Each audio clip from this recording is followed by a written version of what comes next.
Um, we're going to keep this relatively informal. So if you need to get a drink at the bar, like my daughter, or food, go ahead and do that. But we're going to go ahead and get started to get things moving tonight. I'm Bob Faulkner. I'm president of the Community Foundation of Greater Memphis, and this is my one fan. Thank you. But it's great to see you here for our annual meeting. I'm so excited to welcome you to what is our 11th annual meeting. And I'm delighted to be meeting here in the heart of the Memphis Botanic Garden. As you've seen on the slide up here, in the 5 years since the Botanic Garden launched its last capital campaign, our donors have given a total of $1.6 million to support the Botanic Garden. And also there was a separate grant that came from the Forever Funds, our community-based, community-informed grant fund, to develop the visitor experience and the wayfinding, which includes signs on how to get to places like Sarah's place. So if you successfully made it here, it's probably because of our grant.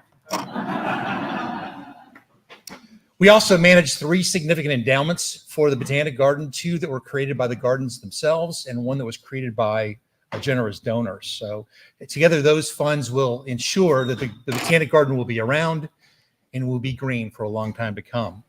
So it's entirely appropriate that we meet here at the Botanic Garden, which is one of our closest and certainly one of our most beautiful friends. We inaugurated the annual meeting back in 2013 so that at least once a year, we could meet with our donors and our nonprofit partners to report on our activities and on our strategic direction. And I'd like to do that today, which is appropriate. We do it this time of year because we have a strange fiscal year end. Our fiscal year end is April 30th, so Happy New Year, everybody. So we do have fresh numbers that I'm going to share a little bit of, but we're going to do it a little bit differently, looking at our through the lens of our values, both the individual values of our donors and our collective values as this community's foundation. And we'll be doing so, assuming that the technology gods cooperate, with a little technical glitz and magic, but more about that in a minute. So I do want to talk tonight about how values drive giving. We truly believe that our individual and collective vision for our community is led by our values. And those values drive the impact that we're seeking to make this an even better place to live and raise our families. And we'll be demonstrating that through a number of stories about things that we're involved in and been doing for the past year. So when we meet with donors and prospective donors, and particularly with professional advisors who advise our donors, we end up talking about pretty mundane things like tax deductions and retirement accounts and estate planning, the things that are necessarily a piece of our business. But at the end of the day, everyone who comes to us with a unique vision for their philanthropic legacy.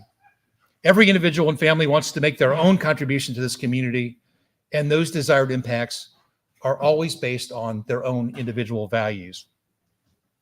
We know that Memphians love our community, but they love it in a number of different ways.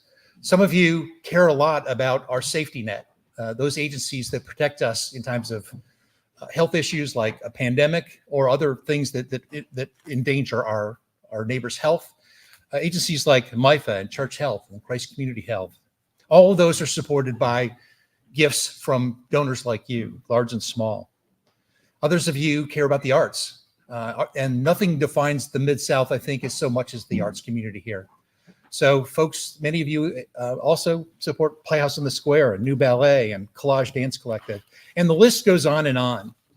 Education, environment, religion, of course, and our other many public amenities, the places that make our community so beautiful to live in, places like Tom Lee Park and the Shelby Farms and, the Memphis Botanic Garden too.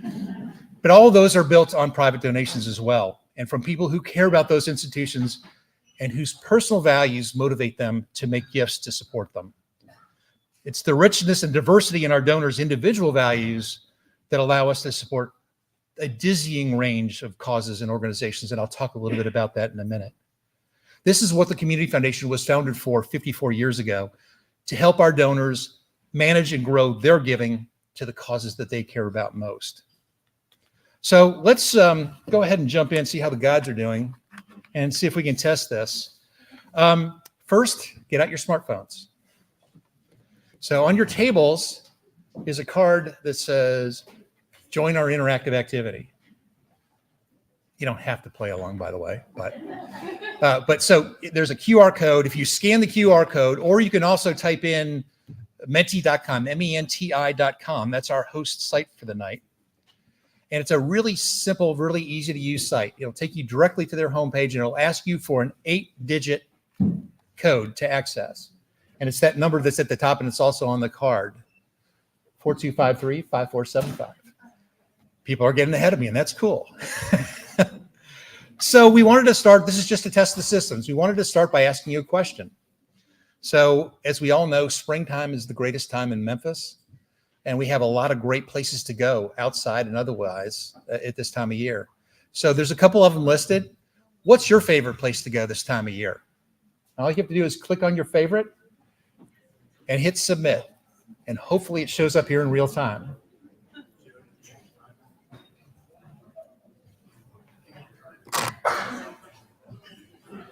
Still votes coming in.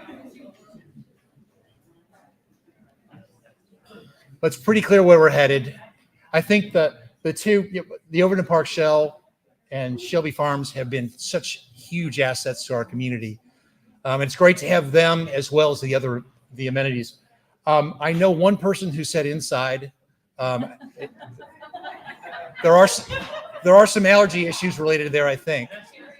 But that is what it is. Okay, so now that you've tested that, let's dive in and get you to work a little bit harder. On your tables is another piece of paper. This is the last time I'm going to ask you to look at pieces of paper on your table, because there's only 2 of them anyway. But this is a piece that we use in talking about values with our donors. So we find that exercises like this work wonders in clarifying our donors' charitable priorities.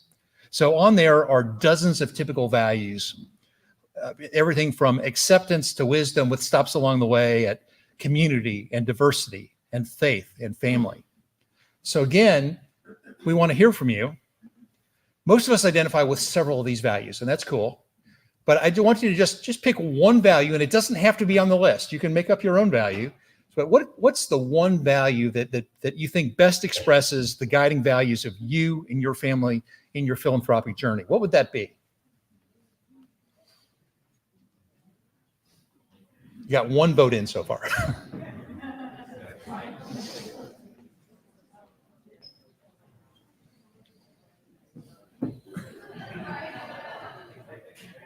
You didn't know I was going to put you to work, did you? So you know how word clouds work. The bigger the words, the more times people are saying that. So far we're getting just a huge diversity.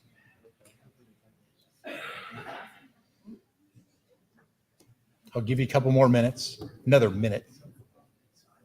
We're going to still let that evolve, but this actually proves kind of what I was hoping it would say. And that is that even in this room, there's a huge diversity of values. There's a lot of different things that we can say really drive what motivates us as Memphians, and certainly what motivates our charitable giving. And I also have to tell you that our staff, and I'm going to talk a little bit about our staff in a minute, but our staff is prepared to talk about any of these things. We all of these things are our core values as Memphians, and we're here to help you with whatever your motivating values are.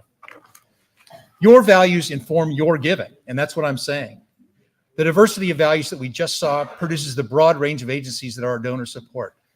This past year just finished, our donors supported almost 2,000 different agencies. Staggering, 2,000 different agencies. And just for a second, let's look a little bit more closely at the collective giving of the foundation for the fiscal year we just ended. So I'm going to throw a bunch of numbers at you real quick. First, we finished the year with total grants out to the community of $115 million. It's a lot.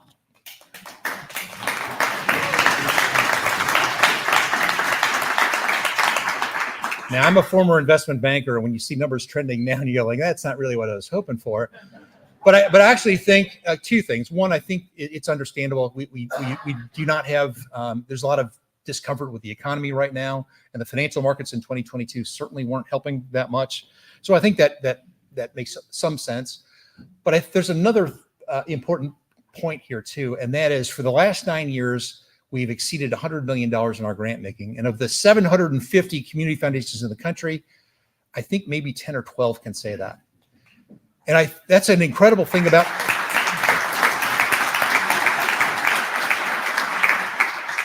I've said this before, but that's an incredible statement about Memphis too, because we're certainly not the largest city in the country, and we're certainly not the wealthiest city in the country, but we step up and write checks for the causes that we care about.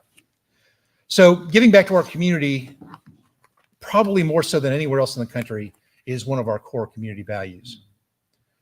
And I think this tells that almost even more so. This shows where the grants are going to. So what geographic area they're going to. As you can see, almost 86% of those grants went to agencies in our immediate service area. That's an incredible number. And I guarantee you none of our peer cities can say that. And it's actually well ahead of where we were 10 years ago. 10 years ago, about 75% of our grant making was staying in Memphis. But there's so much going on here right now. I know we like to get down on ourselves a lot. That's what Memphians also do in their spare time. But there's great things happening here, and it's reflected by drawing a lot more of our own grant dollars back to our own community, and I think that's terrific.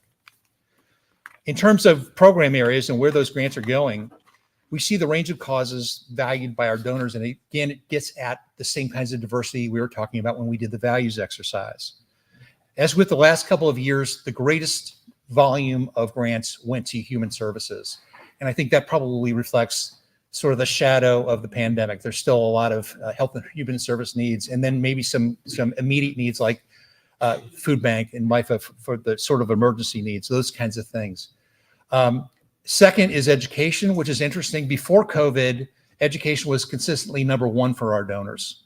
In 2016, our donors made half of their giving to education. So with the pandemic and what's going on, it's drawn a little bit of a way, but still education is important. I'd have to show you a comparison to last year, but there's two other numbers in here that are really pretty interesting and exciting. There are significant increases in grants to arts and to religion. And I think that's from where it was last year, significant growth. And I think, again, that's probably people feeling that maybe we're getting past the pandemic and I can get back to supporting things that are maybe closer to my heart and maybe less of an emergency. One last number. We're still working to close out our final numbers for the year. I see that George Lum, our CFO, is not at his desk. He's back by the bar. But it looks like we'll finish with our assets just under $990 million. Again, that's down a little bit from last year, about 3.5%. But I have to say that's still pretty impressive when you consider that the stock market last year in 2022 was down 8.2%. So on a real basis, if you want to look at it that way, and I'm a former investment banker, I can twist facts to make any point I want to make. I think it's still pretty good news given where we are. So current markets aside, if you look back over the last 10 years, there's still incredible growth in the foundation's assets, and that reflects the collective giving of our donors and your confidence in the community foundation. So, as I said, all of these results are based on the collective individual values of our donors, which have inspired them to build this incredible record of giving. As an institution, the Community Foundation lives out our own corporate values which are not only fully compatible with those of our donors, but are certainly inspired and informed by them over our 54-year history. The mission of the Community Foundation is to strengthen our community through philanthropy, and we do that in a couple ways. We do that by managing charitable funds for our donors, of course, actively addressing the needs of the community in a variety of ways, and encouraging philanthropy in all its forms. Our vision, is stated in our strategic plan, is that the Community Foundation will be the hub that connects capital with the solutions that make our community thrive. We will be uniquely positioned to identify, convene for, and develop solutions to our deepest community issues. By providing responsive and flexible service to both our donors and our community, we will be the premier philanthropic services organization in the Mid-South. That's lofty words, to be sure, but what do they actually mean? What inspires and what informs all of that? And the simple answer is our own values, our corporate values. And our strategic plan lays out 10 core values, and you sort of see them here, but community, certainly. Fairness, partnership and collaboration. Impact is a big one you'll hear a lot about. Stewardship, transparency, service, equity and inclusion, accountability, and honesty.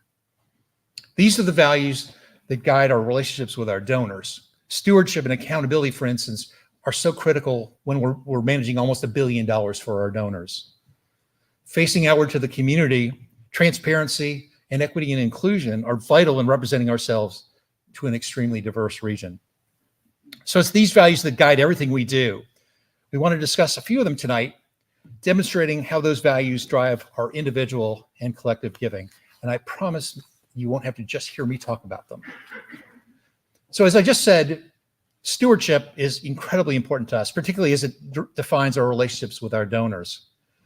That applies to working with donors to steward their current giving, and equally important, perhaps even more so, when following through on the plans that they've made for after they're gone. Recently, it's been our privilege to work with Tommy Donovan to serve the legacy of her late husband, Memphis business legend Billy Donovan. If you knew Billy at all, you know that he loved this community and wanted to see it thrive. And if you know Tommy at all, she's the perfect person to bring this legacy to life with enthusiasm and a huge heart. Take a look.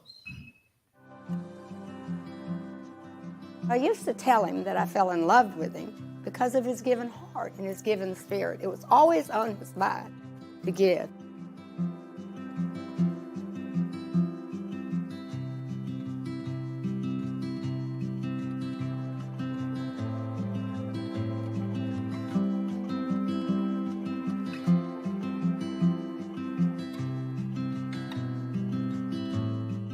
Billy created the foundation in 1984. In 2005, he asked me to be the head of his foundation upon his death. A month before his death, he asked to go over his bequest with me. He would say, you pick which one you think would be what I would want. The first one I did was University of Memphis. He has invested more than 40 years in the growth and development of this university. The Donovan Foundation just most recently gave us a gift of 5 professorships and endowed chairs, which will make a significant difference with our ability to recruit and retain faculty. Billy loved the University of Memphis, and he would say, I certainly love it because I went there and got an education. But he said, I love it because of what it is in the city of Memphis. Our stewardship will be to make sure that that gift has the maximum impact. I hear people say all the time that they leave their name, they leave a legacy, and that's true. But what I'm also learning is he's left the legacy. It's standing there in these places I'm going to. That professorship or that endowed position, that endures. It's not just, hey, I built this building and it was here for 50 years and it served and then it went away. It will continue to attract great faculty generation after generation after generation. The thing I appreciate about the Community Foundation is how they do such a great job of informing people about the needs of the U of M and the greater community, and then helping match the passion of a potential donor to where that gift can make the most difference. My true joy is seeing him live on in all this. If I had a chance to meet him, I would say thank you for all that you've done for decades and the number of lives that you've touched. I want to honor him by how he loved and honored me and keep his giving going. I want him to always be remembered.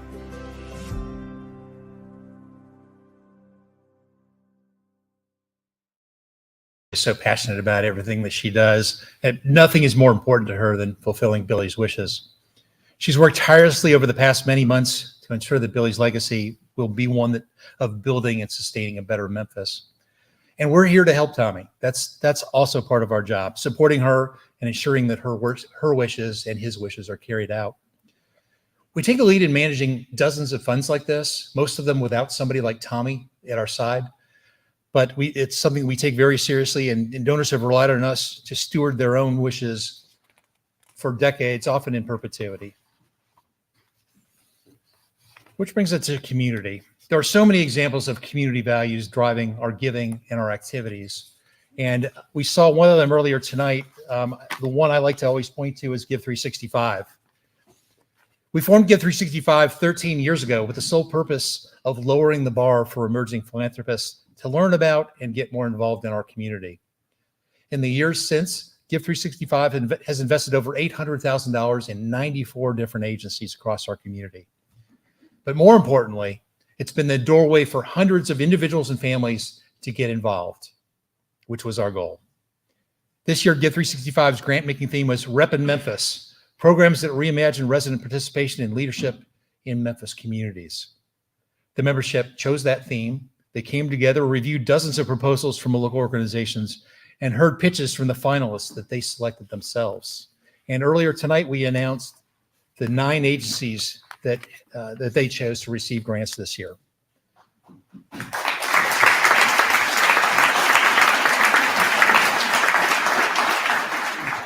Many of whom are in the room too, by the way. As always, this diverse group includes a few well-known agencies, but it also includes several small, lesser-known agencies. And to me, that's one of the real advantages of Give 365 and its approach to community. It's about finding the best solutions to the community's needs, and often those solutions come from new and emerging agencies that are working quietly in pursuit of their own missions. So, because I had control of this evening myself, I like that makes me want to ask you guys a question. So get out your phones. So on the far left side is the 9 grantees for Give 365. I want to know how many of those agencies you've heard of before. And there's several choices from none to all of them.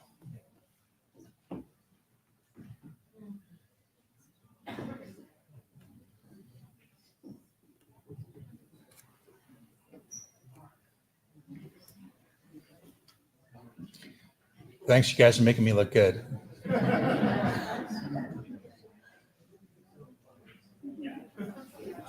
What? Okay. Well, this does prove my point.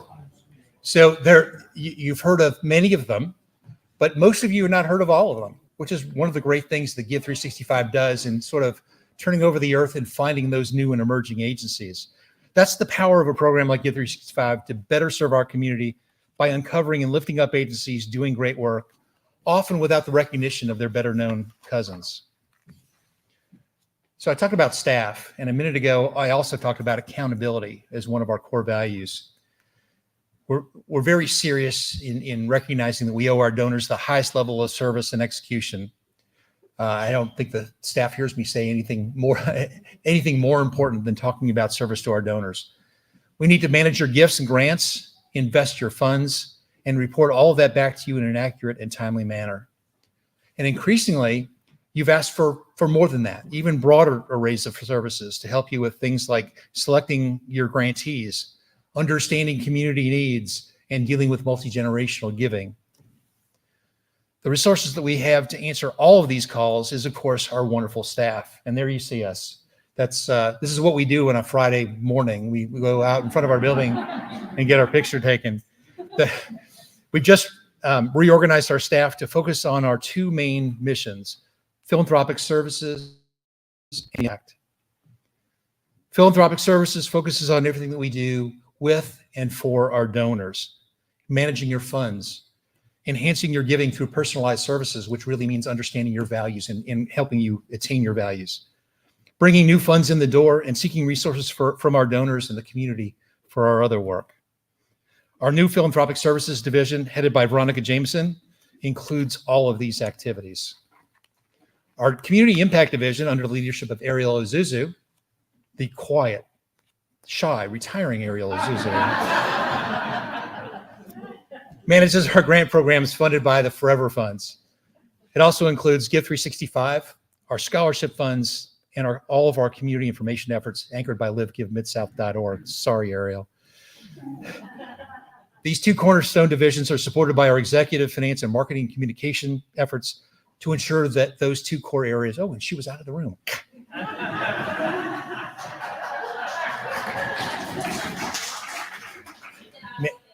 That was awesome. That was awesome. So our plan for this year also calls for us to significantly staff up in a number of these areas. providing more responsiveness and even greater service to our donors. We're going to be adding new people to our development, our donor services, our marketing, and our finance staffs. So ensuring that we're fully living up to our value of accountability to our donors and to the broader community. Now, another one that's a little bit more complicated is our values of partnership and collaboration, because partnership and collaboration can take any number of forms. The foundation is a trusted convener and collaborator with a variety of nonprofits across the community, and we're also partners with government on a number of things. We also welcome the opportunity to partner with our donors to help structure solutions for your philanthropic goals. We've worked with the Canale family for a long, long time. The Canale Foundation, founded in 1997, is a supporting organization of the Community Foundation, which means it's a separate standalone corporation designed to carry out the wishes of the charitable wishes of the Canale family, but it enjoys a favored tax status as a formal affiliate of the Community Foundation. The leadership of the foundation, interestingly, is now into the third generation of Canales. I hope some of you got to drink some of the signature cocktails that we provided tonight, featuring Old Dominick spirits. But I assure you our partnership with the Canale family goes beyond tasty cocktails. The Memphis distiller, founded by that third generation of Canales, came to the Community Foundation to help them structure and launch a really interesting new venture to grow and deploy their own corporate philanthropy. The result is the Glass Half Full Old Dominick Charitable Fund, which mobilizes employee volunteers, and works with local organizations that positively impact the local Memphis economy, organizations like Protect Our Aquifer. Take a look. It's incumbent on us to give back to the community that's been so good to us.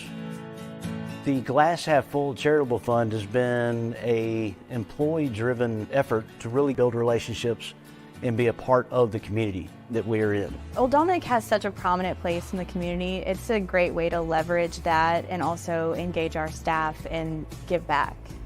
It's a fund with Community Foundation.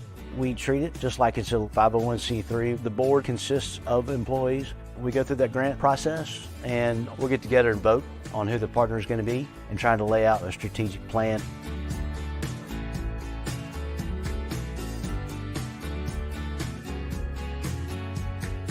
Protect Our Aquifer is dedicated to protecting our amazing clean drinking water. We do a day of service, so we let Protect Our Aquifer set up the plan for us based on their needs. They're going to take us to see all the sites that are threatening our water supply right now and then do a cleanup. We're protecting the water that we use to make our whiskey, but for generations to come, if we do not protect our water source, obviously we'll be in trouble. We just want to support the organizations that are out there doing a great job already that just need some help. The Community Foundation is a wonderful resource here in town. When we were trying to figure out how to structure this fund, they advised us along the way. I think rather than us trying to do everything ourselves, it is a great way to outsource some of that. Having somebody like the Community Foundation that understands the landscape and understands where you can make the most impact is vital.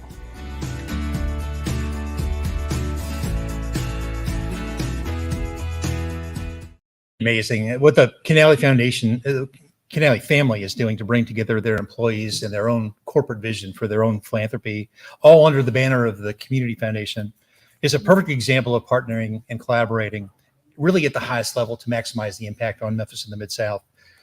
And if all of that involves maybe sipping a cocktail or two now and then, who's really hurt?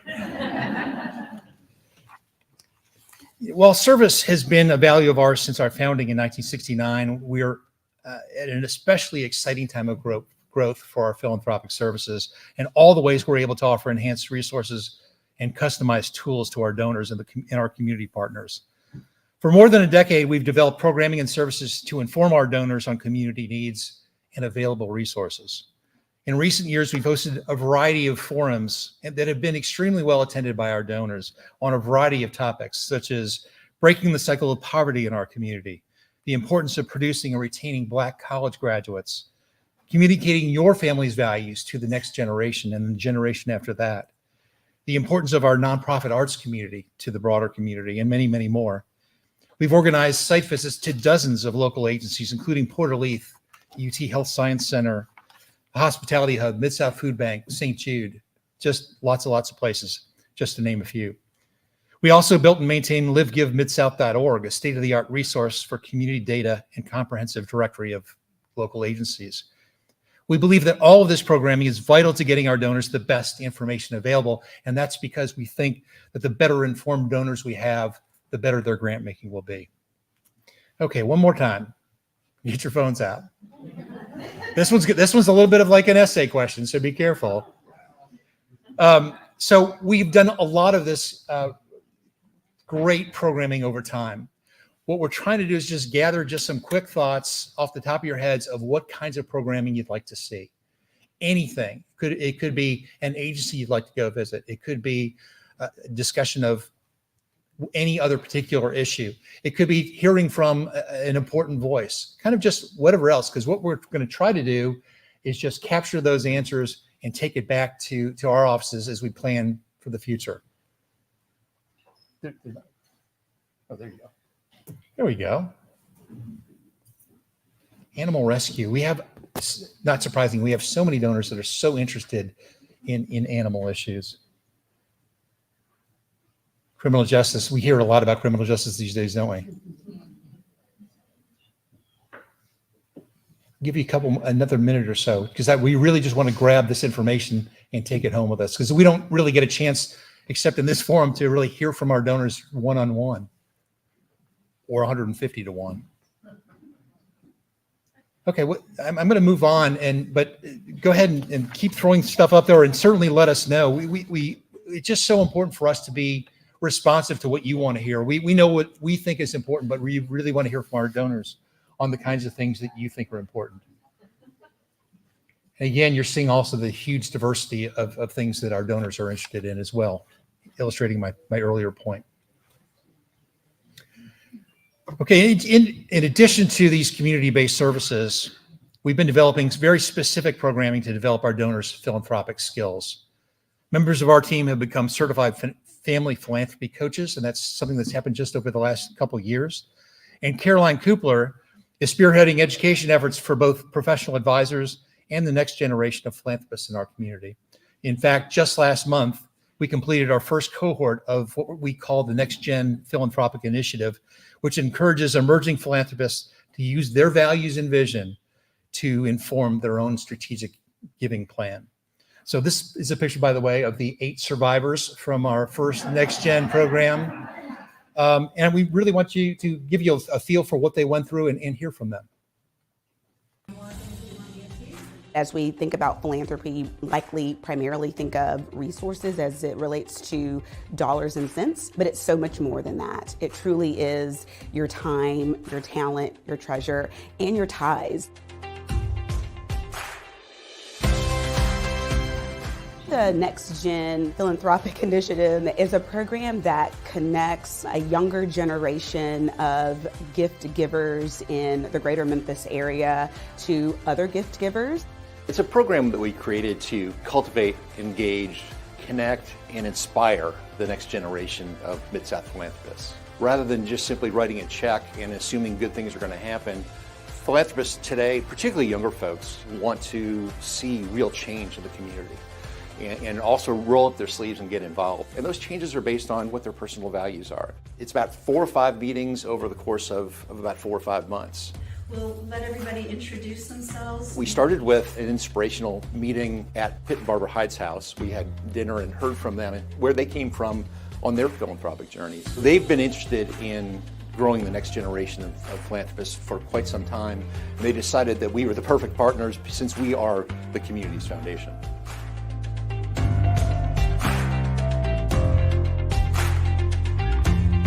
In lieu of tuition, each participant gives a $2,500 grant. And $2,500 from the Hyde Family Foundation, so a total of $5,000 for each of the agencies that are selected. We'll visit some of our community organizations that we might be interested in actually making that grant to, and then learn more about what their needs are and how they could utilize those resources.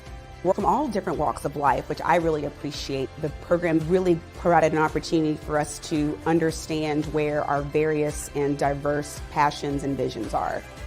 We spent a lot of time thinking about what the future of philanthropy looks like in Memphis. Growing it and taking advantage of the heart that Memphians have for our community is important. The better informed the givers are, I think the better off the community will be overall, and that's where we're headed.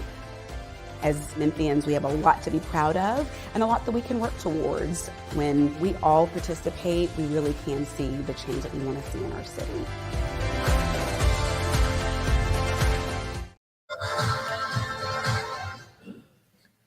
As you can see, the participants in the program really came out of that engaged, energized, and extremely enthusiastic about their giving now and in the decades ahead. And I really have to thank the Hyde Family Foundation.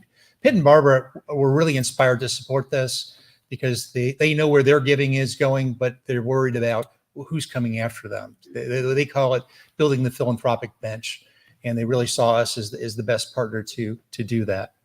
So we look forward to bringing this program back and putting together more next-gen programs in the future to grow the program itself, but most importantly, to grow its impact. Moving on, living in a place like Memphis, Tennessee, equity and inclusion are critically important values for us to be taken seriously by all members of our community. The philanthropic tools that we bring to the table are incredibly powerful for growing and maximizing the impact of local charitable resources. But historically, our work has not always reached everyone with the means and inclination to be charitable. One obvious corner is the African American community. In order to truly be this community's foundation, we need to be recognized as being inclusive in everything we do. So in order to credibly reach out to these new communities, it's imperative that we're able to demonstrate that we live up to these critical values in our own practices and operations. A good first start, obviously, is our own board and staff, and we have worked literally for decades ensuring that our board looks like the community, and we've worked really hard to make sure that our staff does as well. Last year, though, we created an ad hoc diversity, equity, and inclusion committee to ensure intentional work and practices that will strengthen our operations, our donor base, and this community. And that's them at the top. That's our DEI committee at the top. A couple of years ago, we actually launched a comprehensive internal equity work plan to ensure fairness and opportunity in the hiring, development, and promotion of our own staff. It also requires inclusion in our vendor and professional relationships and seeks to ensure that we use our voice when appropriate to help bring about meaningful positive change in our community. We've also worked collaboratively with appropriate partners on specific programs that foster equity and inclusion. We recently partnered, for instance, with the Memphis City Council on the first of a 2-year program to provide $1 million in scholarships to students from Shelby County going to historically Black colleges and universities. This first year, we just announced the grants a couple weeks ago, I think. We provided 85 scholarships of up to $15,000 each to students who will be attending 26 different HBCUs this fall. The HBCU Scholarship Committee, yeah, let's...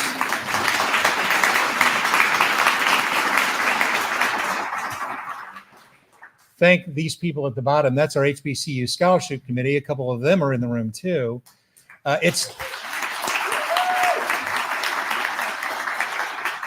This was really an interesting group to put together. This is 10 graduates of different HBCUs themselves. So they certainly know what they're talking about and what the experience is that they're helping to fund. And then finally, is impact.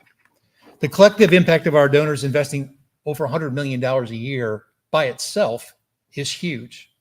And we could go off every year and do that and just feel very good about ourselves.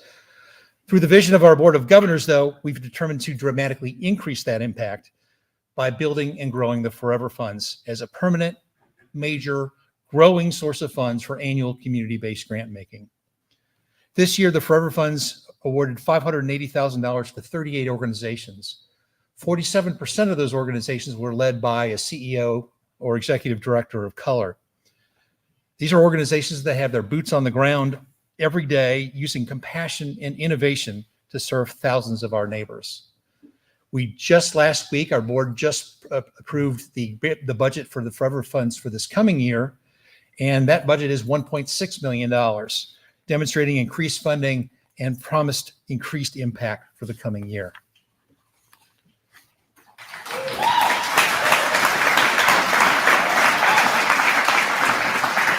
Thank you. That really is important.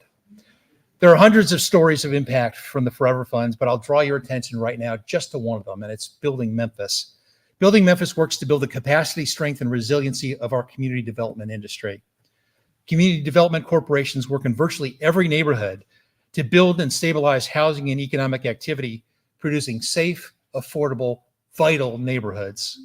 Agencies like Building Memphis support dozens of other nonprofits and train, inspire, and advocate for an entire ecosystem of connected nonprofits who are working to improve Greater Memphis. In this way, when you invest in the Forever Funds, you're also effectively giving to literally hundreds of organizations that are working holistically to improve outcomes for people and communities. Take a look. Building Memphis stands for Build, Live, Develop, and Grow. We are a community development association. We support neighborhood stakeholders that are moving forward efforts in neighborhood revitalization through the vision of the people who live there.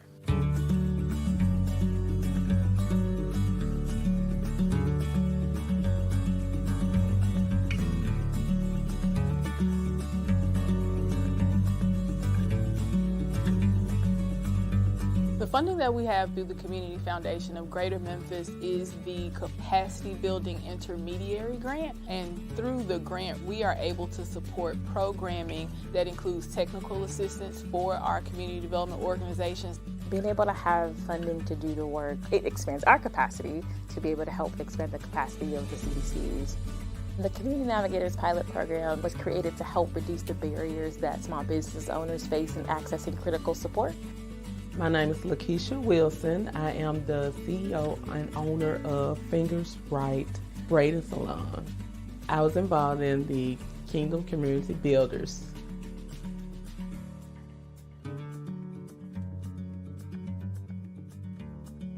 One of the workshops they hosted was the Becoming Bankable program. All I knew was I just wanted to braid hair. So I was able to learn how to build a business plan and work from the business plan. Doing hair was like a part-time gig for me. And so when I get off work, I would come home and I would do hair. And it came to a point where I was like, okay, I gotta get out of this house. I cannot grow my clientele at home. So I went back with my business plan and looked at the numbers and I was like, okay, I can do it. Since moving to this space, I've been able to grow my clientele. So now I'm going to be full-time as a natural hairstylist. This is something that, yes, I wanted to do, but I didn't know how to do it. It's been really exciting to see them come to that knowledge of really knowing like what they need. And so seeing people who need this help, and usually it costs money, being able to have it for free and being able to have access to it is really inspiring for me. So I'm giving a look here at myself. The Community Foundation provides funding, but they also survey our membership and understand where our successes are, where our weaknesses are, and then recenter and refocus what our program offerings are, just keeping us on the right track.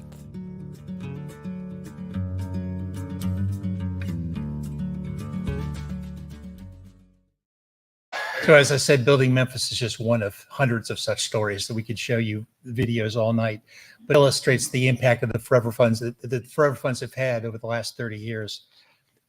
But, you know, when you see exciting stories like that, frankly, you're just inspired to want to do more. And it's our intent to do more. As we seek to build on our record with even greater impact, though, we have to do it thoughtfully, and we have to do it by honoring other core values like fairness, inclusion, and accountability in the way that our grant decisions are made. And that's why this year, for the first time ever, we actually went out to the public for nominations for people to serve on our volunteer grant-making committees. These pictures, by the way, are the actual volunteers. And they, as you can tell, they look like the community. They represent pretty much every neighborhood of the community, and they come from, you know, all walks of life and truly represent the entire region. And we're committed to keeping that way and maintaining complete transparency in our grant making. At the end of the day, we're only able to do these things because of our donors, specifically our donors who support the Forever Funds. To those donors, for those of you who have been supporting the Forever Funds, perhaps as long as the last 30 years, I say thank you for sharing our vision for an even greater Memphis and for relying on us as a trusted resource that knows our nonprofit landscape, that can assess the needs and assets of our community and that harnesses the power of our collective ability to make major investment. We are living out our value of impact and providing a unique fund where you can invest in not just one nonprofit at a time, but literally hundreds. I'm going to pick on one donor, and she is in the room. I told her I was going to make her a movie star tonight. But one such donor is the Reverend Sonia Walker, who recently retired as associate pastor at First Congregational Church here in Memphis. Sonia is also an honorary trustee of the Community Foundation for having served 10 years on our board. She's a force of nature and a beloved figure in our community and truly a force. Sonia recently chose to mark her own legacy and that of her late husband, former Lemoyne College president Walter Walker, by establishing the Sonia Loudon Walker and Walter L. Walker Legacy Fund, a fund that will support the Forever Funds in perpetuity. I want to be one little matchstick in the matchbox for the lighting of the bonfire for change.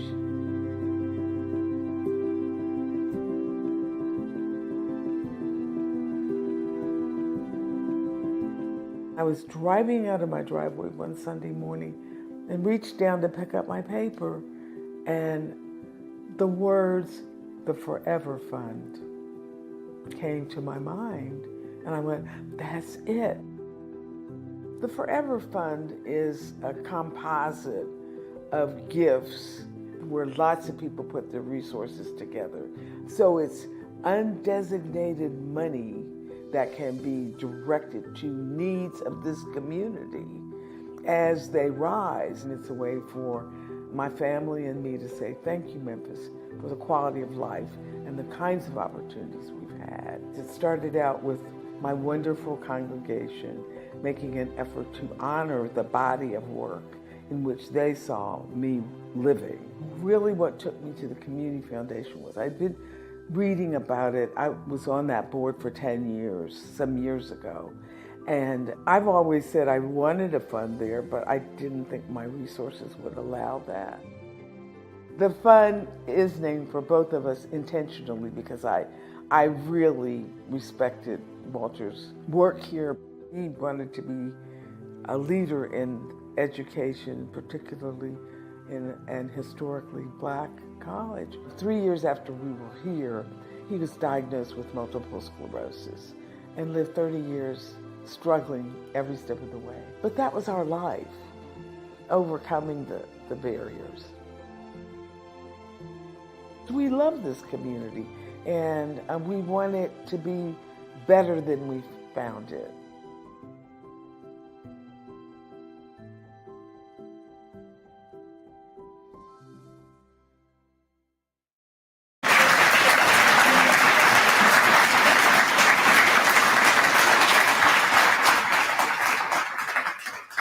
Sonia knew my mother very well, and every time she talks to me, which is frequently, she tends to wag a finger in my face, and I hear my mother talking, and I go, yes, ma'am. But Sonia gets it.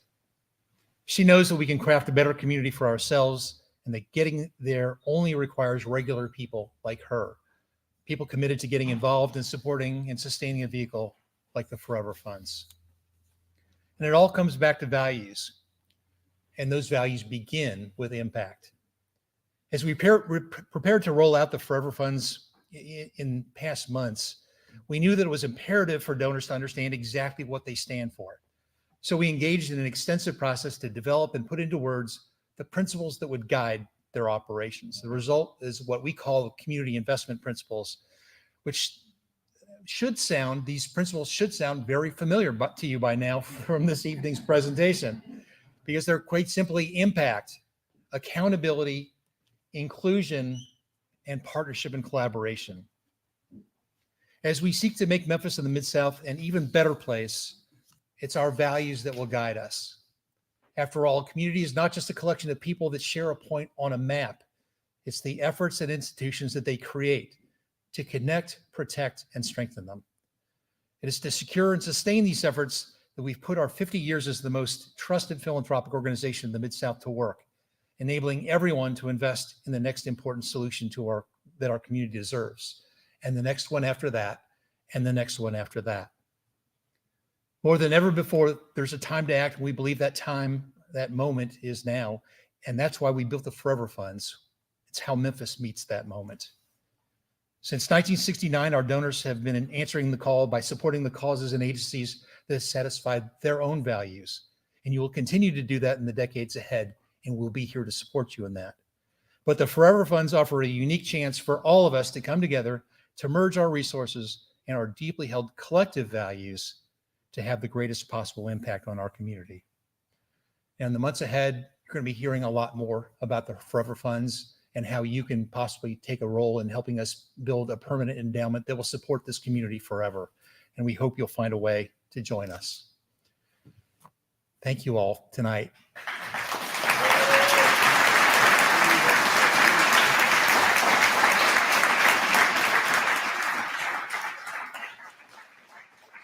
It's always a privilege to see so many of our friends and our trusted donors. They're donors that trust us with so much money and so much responsibility in a room like this. Love to see more people come out. But thank you so much. We're here for you, and that's really what makes it fun to go to work in the morning and every morning. And to that end, I really need to thank our staff.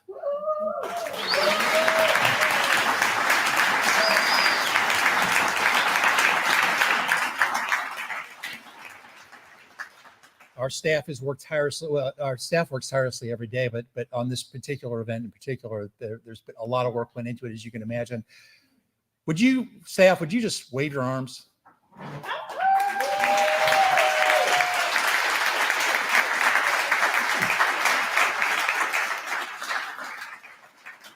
Again, our job is to be here for you, to make sure that your values are brought to realization for your best interests, but also for the best interests of the greater community. Thanks, everybody. Good night.